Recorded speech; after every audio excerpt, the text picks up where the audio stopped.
6억 원에 산 아파트가 1억 원이 되었다. 바로 부동산 거품이 꺼지면서 20년 넘게 불황의 늪에서 허덕이는 이웃나라 일본의 이야기입니다. 그 시작은 1985년 미국과 일본이 엔화의 가치를 높이기로 결정한 플라자 합의입니다.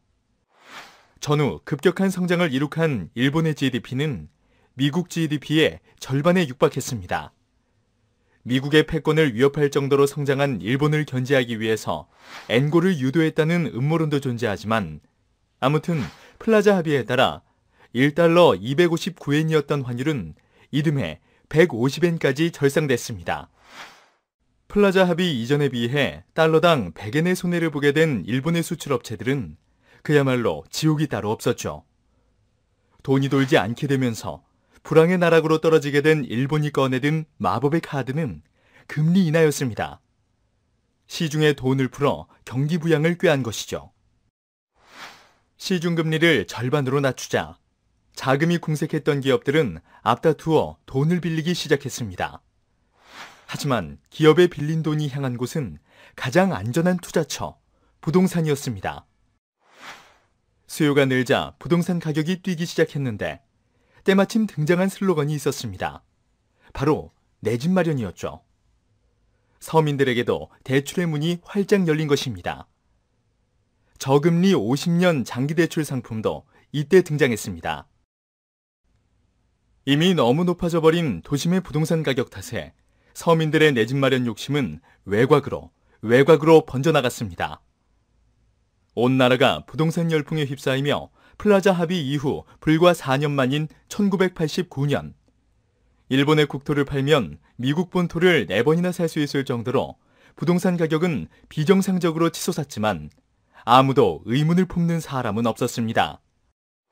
1억이었던 부동산이 4억, 2억이었던 부동산이 8억, 5년 만에 부동산 가격은 4배나 뛰어올랐지만 정부는 물론 언론조차도 절대 거품이 아니다. 지금 안 사면 더 오를지 모른다며 가격 상승을 부채질했습니다. 더 높은 가격에 팔 수 있을 거야 라며 비정상적인 가격에도 이뤄지던 거래는 1990년을 기점으로 뚝 끊겼습니다. 너무 높은 가격에 구매자가 나타나지 않기 시작한 것이죠. 바로 거품의 최정점, 붕괴의 시작입니다. 거품을 우려한 일본은행이 1989년부터 2.5%였던 정책금리를 1년 만에 6%까지 인상했지만 때는 이미 지나버린 뒤였습니다.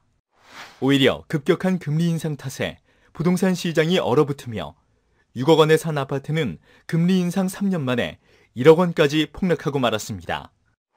거품 붕괴 이후 20년이 훌쩍 넘은 오늘도 일본의 서민들은 콩나물 시루 같은 통근 열차에 몸을 싣습니다. 거품 초기 빚으로 장만한 내 집에서 회사까지는 전차로 1시간 30분이나 걸리죠. 6억 원에 산 아파트의 시세는 1억 원이지만 대출 원금과 이자를 다 갚으려면 20년 남았습니다라는 삶에 찌든 일본 서민들의 목소리가 들려오는 듯합니다.